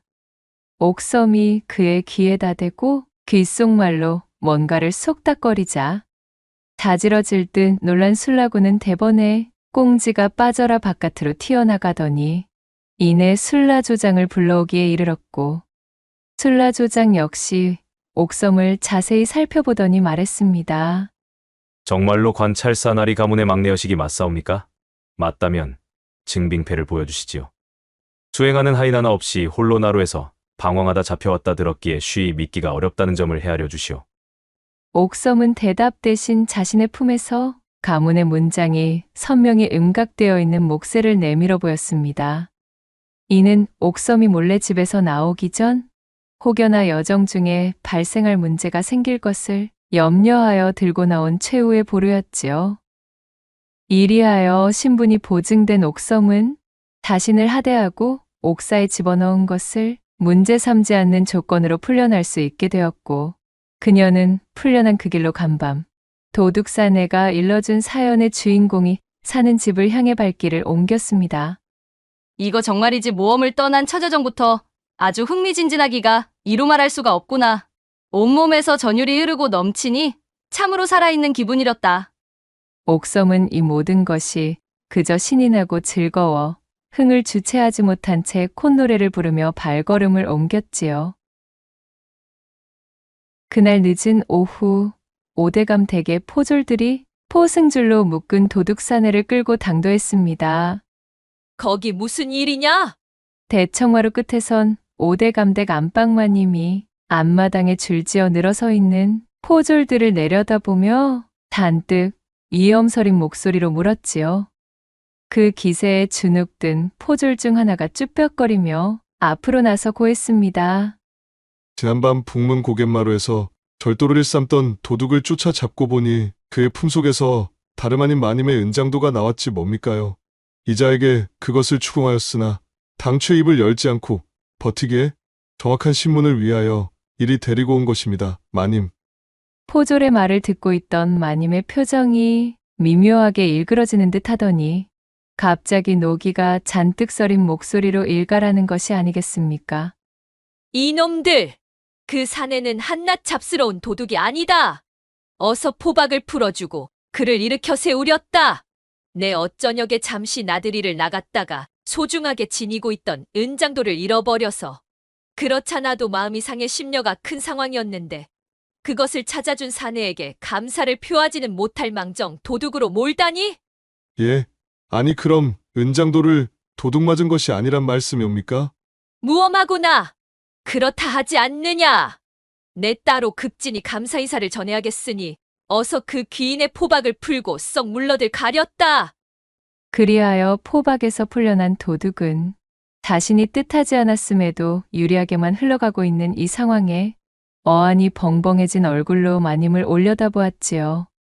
도둑을 풀어준 포졸들이 모두 물러나 대감집에서 벗어나자 도둑은 대청으로 올라가 마님에게 큰 절을 올리며 읍했습니다. 아니 마님, 어찌하여 포졸들을 물리신 geb니까? 게다가 어찌 저를 위해 거짓까지 고하시고 이리 제 목숨을 살려주신 은혜를 무엇으로 갚을지 모르겠습니다. 간밤 그 천인공로할 짓을 벌인 쇳내를 이리 구제하여 살려주시다니요. 내 자세한 이야기는 먼저 당도한 이 처자에게 모두 들었다네. 고개를 드시게나. 그러자 건너방에서 옥섬이 고개를 쏙 내밀며 등장하는 것이었습니다. 어찌된 영문인지 알 길이 없던 도둑이 얼빠진 얼굴로 마님과 옥섬의 얼굴을 번갈아 쳐다보는 사이 마님이 온화한 얼굴이 되어 말했습니다. 이 처자가 느닷없이 찾아와 이르기를 그대는 옥사에 갇혀서도 끝까지 나와 간밤에 있었던 일들에 대해 일말의 발설도 하지 않았다지. 문초를 겪을지도 모르는 순간에도 끝끝내 나에 대한 이야기는 한마디도 하지 않았다 들었네. 그 말이 사실인가? 그렇사옵니다. 쇳내가 먹고 살기에 급급해 한낱 도적질을 일삼는 도둑놈이지만 그럼에도 혹여나 간밤에 제가 저지른 일로 마님께서 세간의 입방아에 오르기라도 하시면 평판이 상할까 걱정되어 입을 다물고 있었던 것입니다요. 도둑의 말에 마님은 빙긋이 미소 짓고는 그에게 두둑한 전대를 건네주었습니다. 전대를 받아든 도둑이 더욱 이해할 수 없다는 표정으로 고개를 들었고 마님은 그것을 받을 자격이 있다며 자애롭게 웃어 보였습니다. 그렇게 눈이 마주쳐 서로를 바라보던 두 사람은 동시에 지난밤 일을 떠올리게 되었지요. 사실 지난밤 삼경의 시각, 이 젊은 도둑은 밤이슬을 벗삼아 5대 감댁 안방에 잠입했었습니다. 당장에 먹을 쌀 한 톨이 없었던 도둑은 적당히 돈이 될 만한 물건 하나만 걸리면 그대로 달아날 심산으로 간 크게도 5대 감댁의 안방에 들어선 것이었습니다. 일찍이 5대 감은 도처에 첩을 열어두고 있었는데 충청감사로 부임한 이후로는 첩씨를 데리고 작은 살림을 차린 지 오래였습니다. 본가인 이곳에는 발걸음조차 뜸해진 지가 오래되었다는 소문이 자자하게 퍼져 있었지요. 그렇기에 젊은 도둑은 주인대감이 없는 집이 밤이슬을 맞으며 도둑질을 하기에는 손쉬운 대상이란 판단하에 5대 감댁을 고른 것이었습니다. 숨죽인 채 발소리를 없애고 이곳저곳을 뒤적이던 도둑은 문득 어둠 속에서 비단 속옷만 걸친 채 잠에 빠져있는 안방마님을 발견하였습니다. 그날따라 무슨 변덕의 바람이 분 것이었을까요? 그간 도둑이 수많은 밤이슬을 맞으면서 이 집 저 집을 털어보았으나 단 한 번도 하지 않았던 일을 벌이고 말았으니 들창으로 스며든 금음달빛에 아스라이 비친 마님의 빼어난 음영을 보고는 그만 물건을 훔칠 생각조차 잊은 채로 손을 뻗고 만 것이었지요. 걔 누구인가? 깜짝 놀라 벌떡 일어나는 마님을 제지한 도둑이 그대로 쓰러졌습니다. 도둑은 마님이 빼어든 은장도를 가볍게 빼앗았지요. 젊은 도둑의 한 손이 마님의 두 손을 꽉 잡았고 굳게 닫혀있던 대문으로 절구대에 머리가 고개를 디밀었습니다. 첩과 기생에 빠져 몇 해째 정실부인인 자신을 나몰라라 버려둔 영감과 그 잘난 합판을 해본 지가 언제였던가요? 권세 드높은 대감집 안방마님으로서 누구도 알아주지 않는 채통과 정절을 지키느라 허벅지를 꼬집어가며 참고 버틴 생과부 노릇이 장장 5년이 넘어가던 시점이었습니다. 헉 하는 외마디 소리와 함께 시작된 도둑의 거센 절구질에 마님은 그만 자신도 모르게 두 팔로 도둑의 목을 힘껏 껴안고 말았답니다. 그렇게 젊고 듬직한 도둑이 마님을 연신 누르며 기깔난 운우를 선사하자 5대 감댁은 뇌성병력이 내리치는 듯 대청마루가 뒤흔들리며 지축을 요란하게 흔들어 놓는 밤이 펼쳐졌고 마님은 그날 그리도 염원하던 오랜 소망을 풀게 된 것이었습니다. 거사가 끝난 이후 자신에게 죽을 죄를 지었다며 연신 사과하고서는 전설적인 밤을 선사하고 불이 나게 주랭랑을 쳐버린 이 도둑을 잊지 못하고 수소문하여 찾고 있던 마님. 때마침 술라군들의 옥사를 탈출한 뒤 찾아온 옥섬에게 모든 자초지종을 전해드릴 수 있었습니다. 도둑에게 모든 사연을 들어둔 옥섬이 해맑게 웃으며 마님에게 제안했지요. 어차피 그 은장도는 조금만 조사를 해보아도 마님의 것임이 알려질 것이고 그리하면 을금부를 통해 이대까지 그자를 압송하여 데리고 올 것이 뻔합니다. 그는 마님의 존재를 지키기 위해 입을 무겁게 간수하고 끝까지 한마디도 뱉지 않았으니 잡스러운 다른 소문이 퍼질 우려를 하신다거나 혹여라도 그자의 의리를 높이 사서 살리고 싶으시다면 제 말대로 잃어버린 은장도를 그 사내가 찾아준 것이라 우기시옵소서. 오대감 어르신의 권세와 안방마님의 위엄이 있기에 그리 이르면 포졸들도 다른 소리는 하지 못할 게지요. 일이 된 연유로 옥섬이 귀띔해준 조언을 채택하여 순조롭게 포졸들을 물리고 도둑산에도 얌전히 되돌려받게 된 마님은 깊이 기뻐하며 옥섬에게 감사를 전하게 되었습니다. 그리하여 허우대가 멀쩡한 도둑은 지난밤에 훌륭한 공로를 인정받아 그 후로도 마님의 간택을 받고는 보름에 한 번씩 밤은 깊어 삼경일째 오대감 댁에 월담하여 안방으로 스며들었고 마님은 생과부 신세를 벗어난 것과 더불어 아무런 잡음 없이 일을 마무리 짓도록 도와준 옥섬의 은혜를 치하하며 그녀의 집안에 기별을 넣어주었습니다. 안 그래도 왈가닥 여식이 간밤에 모험을 떠나겠답시고 야반도주하여 온 집안이 발칵 뒤집어졌던 찰나 권세 높은 충청감사의 집안에서 딸의 공로를 치하하는 기별과 함께 융숭한 재물들을 보내오니 결국 옥섬의 이 가출기는 별탈 없이 마무리될 수가 있었지요. 그 이후로도 이 세 사람은 간간히 모여 다과를 가지며 웃음꽃을 피웠으니 옥섬은 성공리에 끝난 제 모험담은 이것이 끝이 아님을 깨달으며 그렇게 다음번 펼쳐질 언젠가의 모험을 기다린 채 두 눈을 반짝반짝 빛냈다는 후문이 옵니다. 세 번째 이야기 시작합니다. 하늘에 걸린 달이 뿌옇게 내린 빛이 퍼져 있는 옛 조선의 어느 날 밤, 어디선가에서 들려오는 젊은 처자의 한숨 소리가 구슬프게 구름 사이를 찢으며 들려오고 있었습니다. 소리의 주인공은 바로 유난히도 긴 속눈썹을 내리깔고 있던 소담이라는 이름의 처자였지요. 소담은 요즘 이런저런 생각으로 잠을 이루지 못하고 있었습니다. 자신을 거두어 돌봐주던 미봉댁이 결국 자리에 몸져 누웠기 때문입니다. 그녀가 이른바 어머니처럼 모시던 미봉댁은 하늘이 정해준 수명에 다가서 노쇠하자 그만 깊은 병세를 얻고 말았습니다. 어머니, 어서 기운을 차리셔야지요. 아직 창창하신데 이렇게 꾀병을 부리시기가 있나요? 애써 웃음 지으며 농 아닌 농을 섞어 말하는 소담의 눈가엔 어느새 눈물이 그렁그렁 맺혀 있었습니다. 소담은 자신의 친어미가 아닌 이 미봉댁을 어머니라고 부르고 있었어요. 그도 그럴 것이 소담은 본디 몰락 양반의 출신으로 훈구파의 인사였던 소담의 아버지가 중앙정계의 혼란에 휘말려 살림 세력들에게 축출당해 집안이 풍비박산나게 되자 소담을 몰래 빼돌린 유모의 도움으로 겨우 그녀만이 화를 면하게 되어 멀리 탈출할 수 있었습니다. 졸지의 터전과 부모 가족, 친지들을 모두 잃고 갑작스레 세상으로 내던져진 소담은 양반의 여식으로 온실 속 화초처럼 자라왔기에 그야말로 야생의 바깥 세상에 대한 내성이 전혀 없었습니다. 든든한 버팀목이 되어주던 양반 가문의 배경이 사라지자 할 줄 아는 것 하나 없는 곱게 자란 규수가 험준한 세상을 버텨내기란 여간 힘든 일이 아니었지요.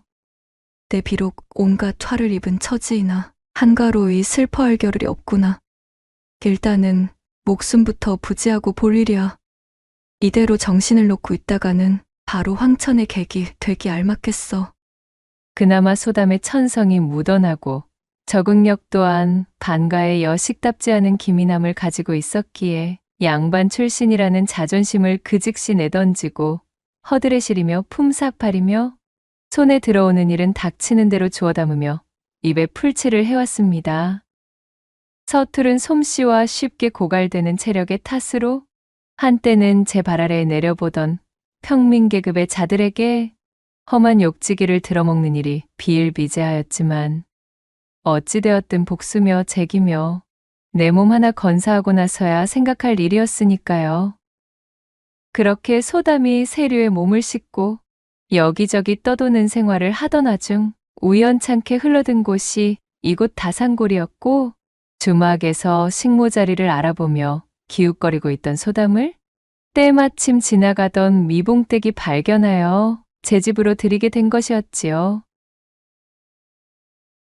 소담이 지내고 있는 다산골은 고을 이름에 걸맞을 만큼 풍요로운 출산이 잦은 곳이었습니다. 작은 마을 치고는 꽤 높은 인구 밀도를 가지고 있어 노동력 또한 모자람이 없는 곳이었어요. 다산골에는 네 집에서 산통이 시작됐다 하면 한 걸음에 달려가 아이를 받아내던 솜씨 좋은 산파가 있었는데, 그 산파가 바로 미봉댁이었습니다. 미봉댁 역시도 어린 나이에 조실부모하여 홀로 자라본 경험이 있었기에 우연히 마주친 소담을 딱하게 여겼던 것입니다.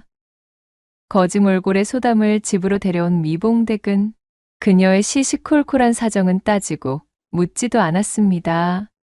그저 소담이 힘든 사연을 내려놓고 마음 편히 지낼 수 있도록 보살펴 주었지요. 때마침 산통이 시작된 산모들이 많아져 일손이 부족하기도 하였기에 그렇게 미봉댁에 기거하며 산파일을 도우며 살게 된 소담이었습니다. 그렇게 인연이 닿게 되니 어느덧 두 사람의 시간은 지체 없이 흐르고 흘러 여리고 어리던 소담도 어느새 훌쩍 나이를 먹은 처자가 되었고, 그러는 동안 오랜 기간 소담을 걱정하며 병석에 누워있던 미봉댁은 끝내 눈을 감게 되었습니다. 일면식도 없는 저를 거두어 그간 돌봐주시는 애 절대로 잊지 않을게요. 어머니, 부디 황천에서는 아무런 걱정이랑 말고 편히 쉬고 계시기를. 미봉댁의 장례를 융숭이 치른 소담은 자연스레 미봉댁의 일을 이어받아 다산골의 산파로 자리를 잡게 되었고, 그렇게 꽃다운 나이가 무르익어도 시집갈 생각 하나 없이 자신을 보살펴준 미봉댁의 명맥을 잇는 것만을 중히 여길 뿐이었지요. 장성한 소담은 얼굴 전반에 차가운 기운이 돌고 어린 나이서부터 많은 일을 겪은 탓에 말투는 조금 쌀쌀맞았지만 백옥처럼 고운 낯빛에 그 이목구비 또한 단정했어요. 특히 여느 여염집 안악들과는 달리 허리가 매우 잘록하여 마을 사내들의 눈길을 한 몸에 끌고 있었습니다. 그러나 소담에게 그들의 시선은 거추장스럽고 불편한 간섭일 뿐이었지요. 간혹 밖으로 외출이라도 나갈 때면 눈을 바닥에 내리깔고 다녔고, 누군가 소담에게 말이라도 건네면 예와 아니요 식의 단답형 대답만 쌀쌀맞게 돌아올 뿐이었습니다. 그러나 이것이 또 희한하게도 마을의 사내들에게는 색다른 매력으로 작용해 소담의 집은 늘 그녀와 혼담을 맺고 싶어하는 사내들의 시주를 받은 매파의 방문이 끊이지 않았답니다. 이보게, 소담 처자 집에 있는가? 돌아가셔요. 일 없습니다. 시집 같은 것은 가고 싶지도 갈 생각도 없으니 그리 아셔요. 매파가 들이닥쳐 혼담의 이야기라도 꺼낼라 치면 소담은 등을 떼밀며 매파를 문 밖으로 쫓아냈습니다. 사실 이처럼 소담이 꽉 찬 나이에도 시집을 가지 않으려는 연유가 있었어요. 미봉댁의 배려로 그녀의 집에 자리를 잡은 뒤로 그녀를 따라 산파일을 도우며 아이를 받으러 다니기를 수년째 지내다 보니 수많은 여인들이 출산을 위하여 버선을 제 입에 물고는 온몸에 굴다란 생땀을 쏟으며 몇 날 며칠 산통에 시달리는 것을 고스란히 지켜보며 성장했던 소담이었습니다. 또한 적지 않은 여인들이 아이를 낳다가 불의의 화를 입는 것 또한 심심찮게 보았기에 이 모든 사달을 만든 장본인인 남정네들, 사내는 모두 짐승과 같은 야만스러운 존재이며 상종할 이유가 없다는 것이 바로 이 소담의 가슴에 깊게 박힌 생각이었던 것입니다. 도대체 무슨 생각인지. 잠깐의 여흥 뒤에는 일이 힘들고 고통스러운 일들이 기다리고 있는데 어찌하여 여인들은 야음이 찾아오면 바보같이 사내와의 통정을 포기할 줄을 몰라 또다시 실수를 저지르고 만다는 것인가? 다산골 최고의 철옹성인 소담이 이렇게 단단한 수비벽을 치고 산해 보기를 돌멩이처럼 대하였지만 굳게 닫힌 성문을 열고 그 안에 숨겨진 깊은 우물을 탐하려는 짐승들은 항시 있기 마련이었으니 다름 아닌 다산골 천하의 한량으로 통하고 있던 오진사였습니다. 오진사는 흡사 혀에 꿀을 바른 것과도 같은 미끈거리는 말솜씨와 장깨로 그가 점찍 얻은 여염집마다 아주 초토화가 되어버린다는 망측한 소문이 꼬리를 물고 쫓아다니던 장안 최고의 한량이었습니다. 내 진작부터 저 소담이라는 이름의 산파에 대한 소문은 익히 들어와 잘 알고 있지. 듣던 대로 굉장히 오묘한 매력을 풍겨대는 신비로운 여인이로고. 그러나 그 냉랭하고 철두철미하게 사내의 접근을 막아서는 태도가 가히 국경 성문에 걸어둔 빗장만큼이나 단단하고 굳게 걸려있다는 후문이던데. 이거 오래간만에 또 무적행에 처박아둔 승부욕이 활활 타오르며 나를 용서숨치게 만드는구나. 오진사는 자신의 턱을 쓸어만지며 소담에 대한 열정을 드러내매 주저함이 없었답니다. 어찌하면 그녀에게 주술처럼 잠겨져 있는 사내에 대한 깊은 거부감과 그것을 우회할 수 있는 방도가 있을까? 다산골 골목어귀에 걸터 앉아 한참을 곰곰 생각에 잠겨있던 오진사가 자신의 무릎을 탁 치곤 벌떡 일어나며 외쳤습니다. 오호라, 얼씨구나. 아무래도 그 할멈에게 손을 벌리면 되겠구만. 오진사는 도포자락이 휘날리도록 발걸음을 놀려 다산골 경계 끝의 산자락 외딴 집에 혼자서 기거하고 있는 노파 염씨의 집으로 찾아들었습니다. 접근하기가 쉽지 않은 산자락 안쪽에 집을 둔 염씨는 사람들과의 접촉도 끊은 채 홀로 유유자적 지내고 있는 마을 경계의 고령자 중 한 명이었지요. 이 염씨에 대한 신변이나 사연에 대해선 알려져 있는 바가 많이 없었던 다소 수수께끼에 쌓인 인물이었어요. 다산골 쪽과는 왕래가 크지 않아 다산골 주민 중 노년층을 제외한 대다수는 이 염씨를 잘 알지 못하는 경우가 많았습니다. 그리고 오진사는 바로 그 점을 이용하려는 것이었습니다. 가파른 산을 헤쳐오느라 제 집 앞에서 숨을 몰아쉬며 벌레를 씹은 얼굴이 되어 있는 오진사를 발견한 염씨가 빈정거림에 물이 오른 듯한 목소리로 말했습니다. 아니, 이게 누구시오? 한량 중에 한량이신 오진사 나으리 아니시오? 해가 서쪽에서 뜬단 말인가? 어인일로 오진사 나리께서 이 늙은 쇠뇌 누추한 거처까지 이리 몸소 찾아오셨소? 오진사는 대답 대신 땀을 닦으며 싱긋이 웃었지요. 그리고는 대뜸 도포자락에서 두툼한 엽전꾸러미를 꺼내서는 염씨의 손에 덥석 쥐어주며 말했습니다. 원참, 그 표독스러운 혓바닥은 여전하시구려. 그러지 말고 이리 가까이 좀 와서 그 귀 좀 빌려줘 보시오. 염노파가 나를 좀 도와야 할 일이 있소이다. 내 이번 것만 잘 해주시면 넉넉하게 한 번 더 셈을 치러주겠소. 이튿날 저녁 나절, 누군가 밖에서 소담의 집 살인문을 두드리며 요란을 떨고 있었습니다. 집에서 쉬고 있던 소담이 옷매무새를 가다듬고는 밖으로 나와 보니 노파 염씨가 헐레벌떡 애가 다른 모양새로 안절부절 중이었지요. 뉘십니까? 무슨 일이신데 해가 저무는 시각에 남의 집을. 소담이 미처 말을 다 끝내기도 전에 염씨가 다급한 목소리로 말했습니다. 여보게, 처자가 다산골 산파 맞는가? 나 좀 제발 도와주시게.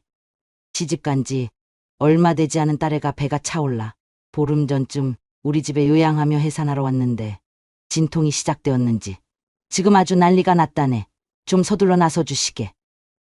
부끄럽지만 나는 홀로 칩거하며 살아온 지가 오래라 이 나이 먹도록 아이를 받아본 적이 한 번도 없지 뭔가. 염씨의 말을 들은 소담은 단박에 표정이 바뀌며 출산 준비 물품들이 들어있는 손보따리를 빠르게 싸들고는 외쳤지요. 이럴 것이 아니라 어서 앞장서셔요. 따님 상태가 그러하다면 지체하고 있을 여력이 없는 시간 싸움입니다. 그리하여 소담은 염씨의 안내를 받아 산허리를 돌아 산자락에 위치한 외딴 집까지 부지런히 걸음을 옮겼습니다. 그녀는 산중에 홀로 지내던 노파 염씨와는 그간 일면식도 없었기에 산기가 찾아온 딸이 있다는 염씨의 말에 산부가 걱정되어 아무런 의심도 없이 따라 나선 것이었지요. 이윽고 염씨의 집에 도착하여 살인문에 들어서자마자 방 안에서는 통증에 잔뜩 지쳐 끙끙 앓는 듯한 소리가 흘러나오고 있었습니다. 어째 산부의 목소리가 가득 잠기고 영탁한 것이? 어서 서둘러야겠습니다. 할멈은 따뜻한 물과 깨끗한 천을 준비해 주시고. 노련한 움직임으로 염씨에게 이것저것 주문을 하며 산부의 목소리가 흘러나오던 방 안에 들어선 소담은 칠흑처럼 어두워 아무것도 보이지 않는 방 안을 확인하고는 당혹스러운 표정이 되어 말을 이었어요. 아니, 일이 어두워서야 아무것도 보이질 않는데. 첩첩산 중이라 빛이 전혀 닿지를 않으니 아무래도 안 되겠어요. 산모를 돌보려면 최소한 뭔가 좀 보여야 일을 시작할 터인데. 애타는 자신의 외침에도 어쩐 일인지 염씨가 대답이 없자 소담은 염씨를 채근하며 다시 한번 소리쳤지요. 저기 할멈, 넋놓고 그리 계시면 어찌합니까? 따님은 지금 한시가 급하단 말입니다. 촛불이라도 좀 켜시든가 아니면 호롱불심지라도 좀 올리셔야 될 것 같은데요. 그러자 잠자코 듣고 있던 염씨가 능청스럽게 대답했습니다. 우리 집에 추같이 귀한 물건은 없고 호롱불심지도 어디에 처박혀 있는지 기억이 가물가물하네. 내 밖에서 찾아볼 터이니 일단 손으로 더듬어가며 시작해 보시게. 아, 산파 양반이야 하도 많이 받아보았으니 손에 이거 있지 않은가? 불을 밝힐 것을 찾아본답시고 나간 염씨를 뒤로하고 출산통의 신음소리만 가득한 컴컴한 방에서 소담은 더듬더듬 방바닥을 짚어가며 이불 속에 누워있는 산부를 찾아냈습니다. 자, 나는 다산골 산파로 있는 사람입니다. 출산을 돕기 위해 왔으니 힘드시겠지만 조금만 참으셔요. 내가 신호를 주면 그때부터는 바로 힘을 주시면 됩니다. 어둠이 내려앉은 방 안에서 아무것도 보이지 않는 상태였지만 그간의 경험과 노련미로 소담은 손끝에 신경을 집중하여 산부의 배 부위를 찾아 쓰다듬었습니다. 태아의 상태를 확인하기 위해서였지요. 헌데 무언가 이상했습니다.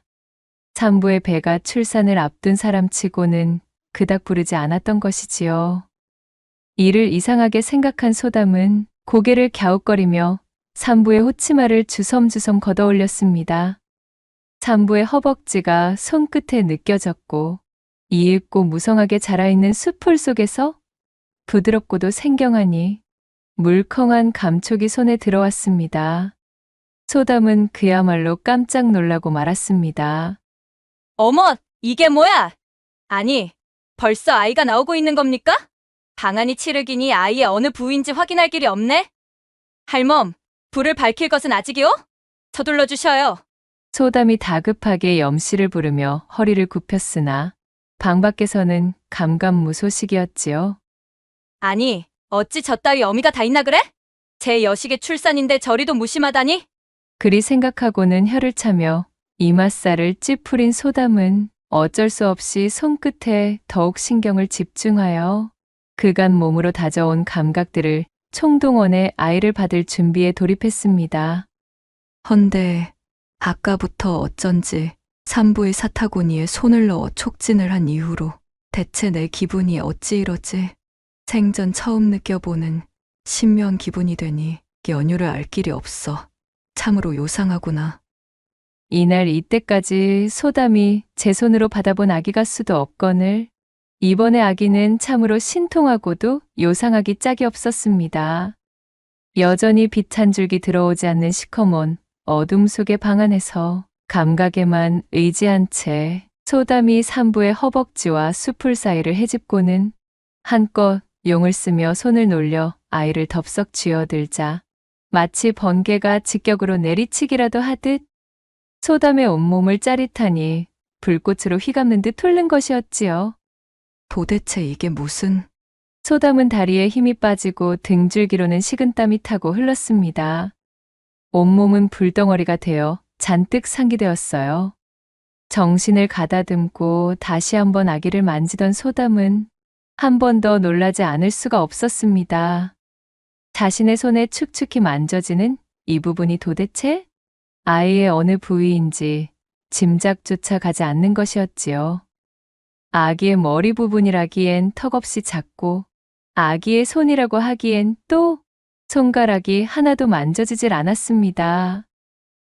양수로 추정되는 액체가 듬뿍 묻어 소담의 손 안에서 미끈미끈대며 요리조리 움직이고 있는 이 부위는 도통 신기하기 짝이 없는 형태와 일찍이 소담이 한 번도 접해보지 못한 촉감이었지만 희한하게도 그 온도만큼은 타는 숯마냥 뜨거웠습니다. 이 손으로 만져도 저 손으로 만져도 도무지 알 길이 없는 와중 소담은 점점 제 얼굴이 달아오르는 연유를 헤아리지 못하고 있었지요. 그러자 지금까지 잠자코 있던 산부가 몸을 쓱 움직여 소담에게 다가섰습니다. 칠흑의 어둠 속에서 산부의 손에 이끌린 소담은 마치 비몽사몽과도 같은 형세가 되어 도대체 아까부터 내가 왜 이러지? 라는 소리만을 중얼거리며 눈을 지그시 감고 방바닥에 몸을 뉘기에 이르렀지요. 이 어두운 방에서 소담의 손에 맡겨져 있던 염씨의 딸이자 산부.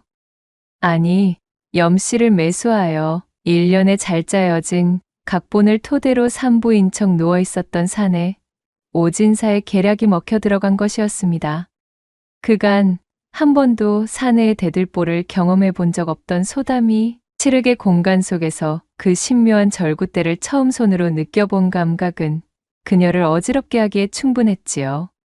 그리고 오진사는 표독스러움이 모두 빠진 채 바닥에 누워있는 소담을 놓칠 위인이 아니었습니다. 이윽고 소담의 달뜬 옥굿을 구르는 소리가 산천을 뒤덮었고 제 몸에 일어난 불같은 변화에 정신을 차리지 못하고 있는 사이 소담은 자신도 모르게 두 팔로 오진사의 등을 감싸 안았지요. 그렇게 혹독하고도 짜릿한 폭풍이 지나갔고 한동안 까무러치듯 어두운 방바닥에 누워있던 소담이 이내 눈을 뜨고 정신을 차렸습니다. 주변에는 노파 염씨도 아이를 출산하려던 산모도 그리고 오진사도 없는 고요한 밤 공기만이 남아 있었습니다. 소담은 천천히 치마끈을 정리하며 방을 나서 바깥의 하늘을 올려다보았습니다. 야음이 짙게 깔린 산천의 차갑고 명쾌한 공기가 소담의 코밑을 간지럽히고 있었습니다. 자신의 머리를 한번 슥 쓰다듬으며 아직도 채 가시지 않은 붉게 상기된 얼굴을 들어올린 소담은 부끄러움과 신비로움이 묻어있는 표정을 하고는 작게 중얼거렸지요. 아녀자들이 산통으로 까무러칠 때는 치더라도 이 맛을 잊지 못해 그렇게도 통정을 나누며 아이를 가지는 것이었구나. 오진사의 계략 덕에 느즈막이 음양하빌의 커다란 이치를 깨닫게 된 소담은 어쩐지 시원섭섭해진 모습이었으나 산자락을 내려오는 그 발걸음만은 몹시도 경쾌해진 모습이었지요. 그날의 소동이 마무리되고 시간이 훌쩍 흐른 뒤 소담은 사내를 멀리하던 버릇을 고치고 고을의 건실한 사내를 맞아들이는 일에 소홀치 아니하여 인생의 행복을 함께해줄 반려를 만나 해로하게 되었으니 고을의 사내들은 소담의 혼인 소식에 눈물을 훔쳤다는 이야기가 남아 있었답니다. 한편 그날 소담에게 잊지 못할 별세계를 선사해 주었던 오진사는 드디어 목표로 하던 소담의 굳게 닫힌 성벽을 장깨로 열어젖힌 것에 막대한 자부심을 느끼고 있었습니다. 제 스스로를 대견히 여기다 못해 어깨에 힘을 싣고 잔뜩 기뻐하느라 염씨의 집에서 고을까지 하산하는 동안 험한 산세를 주의하지 않았지요.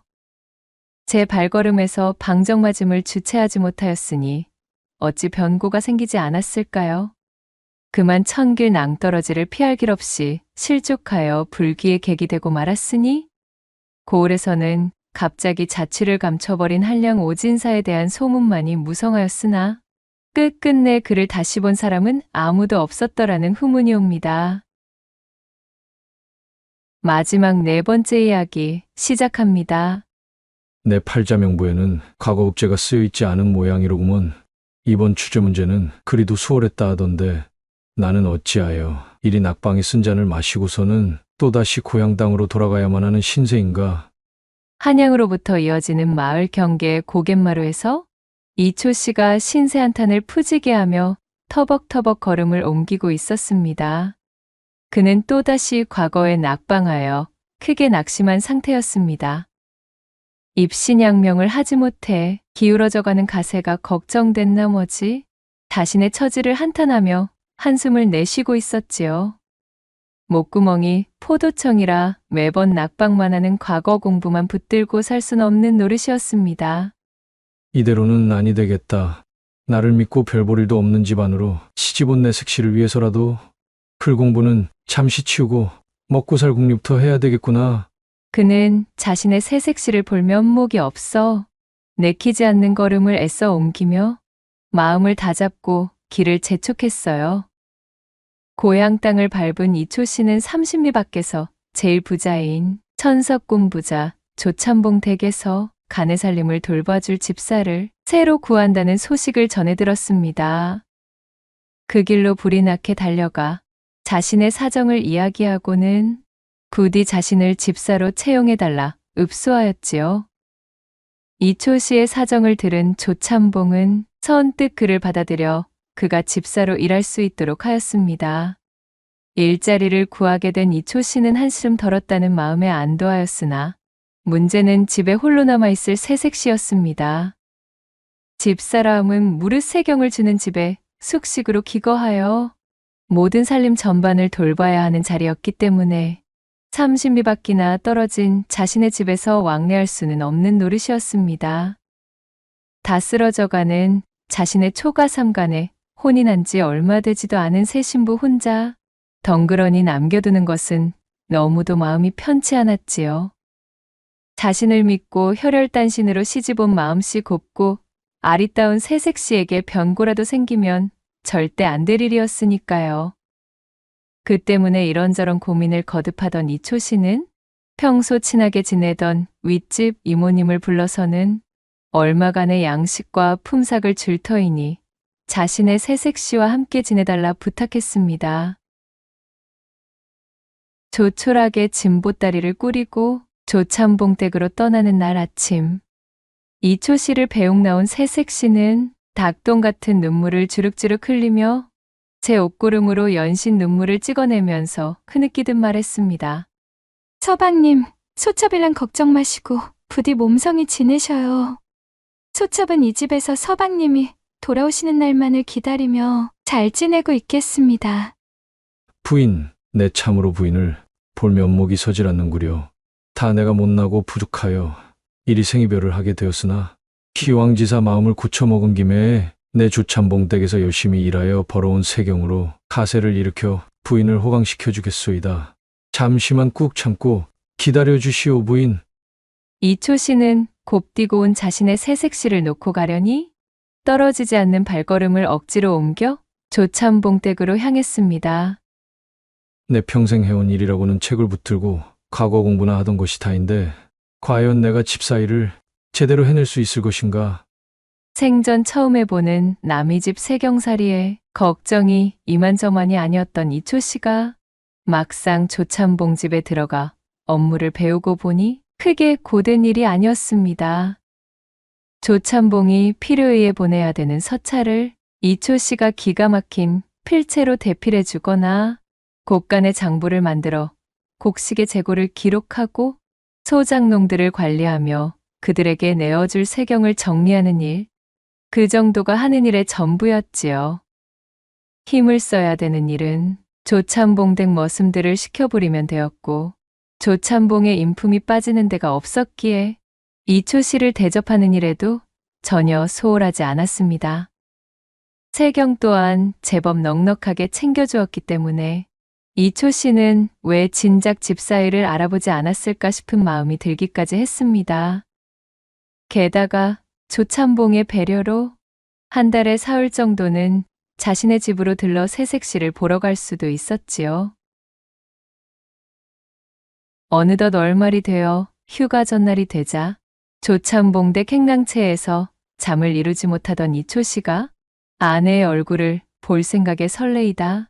날이 밝자마자 뜬 눈으로 내달려 한 걸음에 집까지 도착했습니다. 부인, 어디 계시오? 내가 왔소이다. 서방님, 오셨어요. 부엌에서 아궁이에 군부를 지피던 새색 씨가 이초 씨의 외침에 반갑게 나와 그를 맞이했습니다. 부인이 보고 싶어 내 간밤에 잠도 제대로 잘 수 없었소. 한 달간 잘 지내셨소이까? 얼굴이 어찌 이리 야위었소? 서방님 얼굴이 더욱 안 드셨습니다. 남의 집 세경살이가 그리 녹록한 일이 아니건만 끼니는 제대로 챙기고 계시는지요? 오래간만에 서로를 본 두 사람은 감격에 겨운 채 얼싸안으며 서로의 안부를 챙기자마자 눈물을 글썽이기 시작하였습니다. 애틋한 시간이 이어지고 그렇게 감정을 정리하며 눈물을 닦아내니 이초 씨는 문득 아리따운 새 신부의 얼굴을 바라보다 말고 자신의 춘심이 우뚝 샘솟는 것이 느껴졌습니다. 한 달 만에 느껴본 코끝을 간지럽히는 아내의 분내음은 이초 씨의 눈앞을 어지럽게 하기에 충분했답니다. 부인, 도저히 참을 수가 없구려. 내 그간 부인을 품에 들이고 싶어 어찌나 곤욕을 치렀는지 말하자면 아주 끝도 없을 것이오. 자, 쇠불도 당김에 빼라 했다고 어서 이리 들어오시지요. 어머, 서방님, 이모님이 옆방에서 아직 주무시고 계시는데. 뭐 어떠소이까? 소리만 내지 않으면 되는 것 아니겠소? 볼을 발갛게 물들이며 수줍어하는 아내의 손을 잡아 끌고 이초 씨는 뛰듯이 안방으로 들어가서는 그대로 아내를 와락 껴안고 자신의 사랑을 증명해 보이기에 이르렀지요. 새어나오는 소리가 옆방에 들릴세라 새색 씨는 홍당무처럼 달아오른 얼굴로 자신의 입을 틀어막고는 우누지정으로 치닫는 하빌에 육신을 내던졌습니다. 단꿀 같은 3일의 시간은 어찌 이리도 빠르게만 지나가는지 아리따운 새 신부와 한데 엉켜 단꿀 같은 사흘을 보내고 조참봉 집으로 돌아가는 발걸음이 천근만근 무겁기만 했습니다. 눈에 밟히는 새색 씨를 애써 뒤로하고 조참봉의 집으로 돌아와 집사로서 자신의 본분을 다하던 이초 씨. 그렇게 애틋하게 세경살이를 지내던 어느 날이었어요. 조참봉이 생일을 맞아 그 일가 친척들과 친구들이 모여들었습니다. 그야말로 사내진미가 끊임없이 나와 차려놓은 상다리가 휘어져라 잔치를 열었지요. 이초 씨도 행랑채 아래 한켠에서 푸짐한 저녁상을 받았습니다. 탁배기를 몇 잔 들이켜고 숟가락을 들어 음식을 집으려는데 이초 씨는 그만 왈칵 목이 메어왔습니다. 부잣집 생일상에 오른 각종 진미를 보니 나의 지긋한 이모와 허름한 방에 단둘이 앉아서는 나물과 보리를 한데 끓인 죽으로 끼니를 때우고 있을 제 신부 생각이 든 것이지요. 나 혼자 이 귀한 음식들을 먹으려니 아내 생각에 가슴이 미어져 도저히 목구멍으로 넘길 수가 없구나. 내 도저히 아니 되겠다. 이초 씨는 잔치가 벌어지는 시간 동안 후딱 집에 다녀올 짝정으로 상에 오른 음식을 주섬주섬 보따리에 쌓아 챙기기 시작했습니다. 맛난 음식을 보고 기뻐할 아내 생각에 집으로 향하는 30리 길이 구름배에 돛을 단 듯 하나도 멀게 느껴지지 않았지요. 이윽고 집에 도착한 이초 씨가 살인문 안으로 들어가 방문을 활짝 열고 아내를 부르려는데 세상에 이게 무슨 일이랍니까? 그 조신하고 얌전하던 새색 씨가 흐트러진 몸으로 자는 듯 누워있고 웬 사내 하나가 제 바지춤을 붙잡고 막 큰일을 치르려던 참이었습니다. 아니 내 이놈 무슨 짓이냐? 그 꼴을 보고 눈에 불꽃이 튄 이초 씨는 당장에 낫을 치켜들고는 사내를 요절내려다가 멈추었습니다. 낯선 사내는 교교한 달빛을 받아 퍼렇게 빛나는 낫을 보고는 기겁을 하고 제 머리를 바닥에 쳐박으며 호들갑을 떨었지만 그 난리통에도 기절한 듯 누워있는 새색 씨는 무슨 이유에서인지 꼼짝도 하지 않았습니다. 마치 이초 씨를 외면하기라도 하는 듯 미동조차 없었지요. 그 모습을 본 이초 씨는 다리에 힘이 쫙 풀려 그만 바닥에 털썩 주저앉고 말았습니다. 이제와 누굴 탓한들 무슨 소용이 있으랴. 이 모든 것이 다 내가 부족한 탓이로다. 일찍이 내 과거에 급제하여 가세가 기울지 않았으면 색시를 이리 혼자 두어 이런 사달이 나지는 않았을 터인데. 이초 씨는 굵은 눈물을 떨구다가 이내 시퍼런 낯을 들어 사내에게 겨누며 말했습니다. 아내의 간부를 눈앞에서 목격한 이상 네 놈을 요절내어야 마땅하겠으나 내 오늘 내 놈의 목숨을 살려주겠노라. 허나 한 가지의 조건이 있으니 내 색시를 데려가서 한평생 부족함 없이 호강시켜주겠노라 약조하거라. 사내는 겁을 잔뜩 집어먹고는 기어들어가는 목소리로 답했습니다. 물론입니다. 목숨을 구해주셨으니 매 반드시 약조를 지키겠소. 사내의 다짐을 들은 이초 씨는 낫을 바닥에 집어던지고 그 길로 사내에게 신부를 맡기고는 눈물을 흩뿌리며 어둠 속으로 사라지고 말았습니다. 이초 씨의 색시를 탐하려던 사내는 사실 고을에서 주색 잡기에 흠뻑 빠져있던 청년 칠배였습니다. 칠배는 길거리에서 우연히 이초 씨의 새 신부를 본 뒤 그녀의 미색에 홀딱 반해버렸지요. 그날부터 이초 씨가 집을 비울 때면 이초 씨네에 찾아가 온갖 사탕발림의 말로 새 색시를 꼬드겼습니다. 금전이면 금전, 먹거리면 먹거리, 각종 부귀영화와 안락함이 보장된 편안한 자리 등 제가 가진 모든 것을 동원하여 그녀를 구워 삶으려 하였습니다. 그러나 이초 씨만을 바라보며 정절을 칼같이 여기던 새색 씨는 칠배의 제안을 매몰차게 거절하고는 눈도 깜빡하지 않았어요. 결국 참다 못한 칠배는 새색 씨와 함께 지내던 이모에게 전대를 건네주며 그녀를 취할 수 있게 해달라 은밀히 요청하였고, 돈에 눈이 먼 이모는 그날 밤 새색 씨와 탁배기를 나누며 그녀가 과음하게 만든 후 그렇게 칠배에게 판만 깔아주고는 칠배가 건네준 전대를 가지고 멀리 도망쳐버린 것이었습니다. 잔뜩 흥이 오른 칠배가 정신을 잃은 새색 씨에게 막 일을 치르려던 찰나에 때마침 이초 씨가 집에 당도하여 상황을 발견했던 것입니다. 칠배는 죽음의 문턱에서 가까스로 살아나자 퍼뜩 정신이 들어서는 그 길로 색시를 깨워 제 집으로 데려갔습니다. 그리고는 자신의 어미에게 자초지종을 모두 이야기하였지요. 망나니 같던 제 아들 칠배의 이야기를 듣고 있던 어미가 그에게 버럭 불호령을 내리며 말했습니다. 이런 못난 녀석아! 이초씨란 분이야말로 참으로 의인이로구나. 천인공로할 짓을 저지른 너를 이 색시와 혼인시킬 수는 없는 법. 이 색시는 오늘부터 나의 딸로서 성심을 다해 보살필 것이니 너는 색시에게 일절 접근하지도 말거라.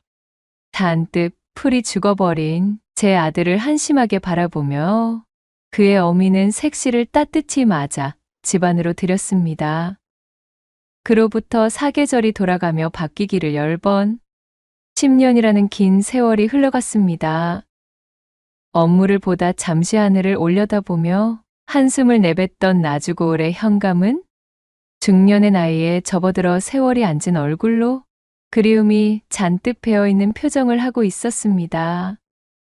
그는 바로 갖은 고생 끝에 과거에 급제하여 현재 현감직에 앉은 이초 씨였답니다. 오늘따라 바람이 스산한 것이 부인 생각이 더욱 간절하구나. 부디 호의호식하며 잘 지내고 있으면 좋으련만. 그날 이후로도 단 한시도 제 아내를 잊은 적이 없었던 이 영감이 달빛에 그려지는 그녀의 얼굴을 떠올렸습니다. 건강하게 잘 지내고 있는지 이따금 아내의 행방을 찾아 나서고 싶은 생각도 있었지만 아내에 대한 못내 미안한 감정 때문에 이러지도 저러지도 못하던 이 영감이었지요. 그렇게 시름이 깊어가던 이 영감에게 어느 날 한 귀부인이 찾아오게 되었습니다. 귀부인 곁에는 10살 정도 되어 보이는 사내아이가 함께였지요. 현관 앞에 당도한 기부인이 무겁게 입을 열었습니다. 나으리, 지금으로부터 10년 전에 어느 날 밤을 기억하고 계신지요? 기해년 4월에 달빛이 유난히 밝았던 밤이었습니다. 기부인이 꺼낸 한마디에 이 영감은 화들짝 놀란 얼굴이 되어 그 자리에서 얼어붙고 말았지요. 그날은 바로 조참봉의 생일 잔칫날, 아내에게 음식을 전해주기 위해 이것저것 싸들고 제 집으로 달려갔다. 제 아내와 정분을 내던 괴양 같은 사내에게 아내의 부귀영화를 맡기고 먼 길을 떠났던 잊을 수 없는 날이었기 때문이었으니까요. 기부인이 바로 그날 제 아들의 허물을 나무라고 새색 씨를 딸로 받아들였던 칠배의 어미였던 것입니다. 이 영감의 표정을 본 기부인은 그간의 자초지종을 모두 고하였고 한숨을 크게 내쉬고는 말을 이었습니다. 그날 이후로 바보 같은 내 아들놈은 천지신명이 도와 정신을 차렸고 그 이후 제 머리를 밀어버리고는 출가하여 증이 되었습니다. 저는 제 아들놈이 잘못 꿰어놓은 이 일을 바로잡기 위해 수소문하여 나으리를 찾아다니고 있었지요. 그 긴 시간 동안 제 색시를 오해하며 오명을 씌운 채 떨어져 지내고 있을 테니까요. 사건이 일어나던 날 밤은 아무런 일도 일어나질 않은 geb니다. 두 사람 간의 교접이 일어나기 전에 나리께서 당도하셨으니까요. 그날 신부는 이미 본래의 지아비에게 씨를 받아둔 상태였습니다. 그리고는 기부인이 자신이 데려온 사내아이에게 차분하게 말했습니다. 자, 인사를 올리거라. 너의 아버님 되시는 분이시란다. 기부인이 말해준 모든 사실을 듣고 아이를 본 이영감은 눈물을 쏟으며 뛰어내려가 자신의 아들을 와락 껴안았지요. 그날 밤 이후로 이런 흉사가 생긴 것은 모두 가난한 자신의 탓이라 여긴 이영감은 악에 바쳐 글 공부에 매진하게 되었고 급제 이후로도 제 색시를 그리워하는 마음에 새 장가도 가지 않은 채 10년의 세월을 보낸 터였습니다. 아버님? 참으로 저희 아버님이신가요? 제 아들을 끌어안고 통탄의 눈물을 흘리는 이영감을 보며 기부인이 웃으며 말했습니다. 제가 딸로 받아들인 나리의 색시 역시도 여전히 나리를 그리워하고 있습니다. 참으로 얄궂은 운명이라 이 긴 시간 동안 엇갈려 버렸지만 이제 잘못된 일을 바로잡아 다시 봉합하셔야지요. 그리하여 이영감과 재회하게 된 그녀의 색시는 재결합을 하여 지난 세월 서로가 떨어져 지낸 시간들을 고상이라도 받듯 제 아들과 함께 다시 찾은 행복을 만끽하며 오래도록 원앙금술을 자랑하고 지냈다는 후문이 옵니다. 낭독해드린 이야기가 우리 마님들과 선비님들 마음에 드셨다면 구독과 좋아요, 댓글로 야담상회를 응원해 주셔요. 늘 잊지 않고 야담상회를 찾아주시는 여러분들 시청해 주셔서 참으로 감사하옵니다.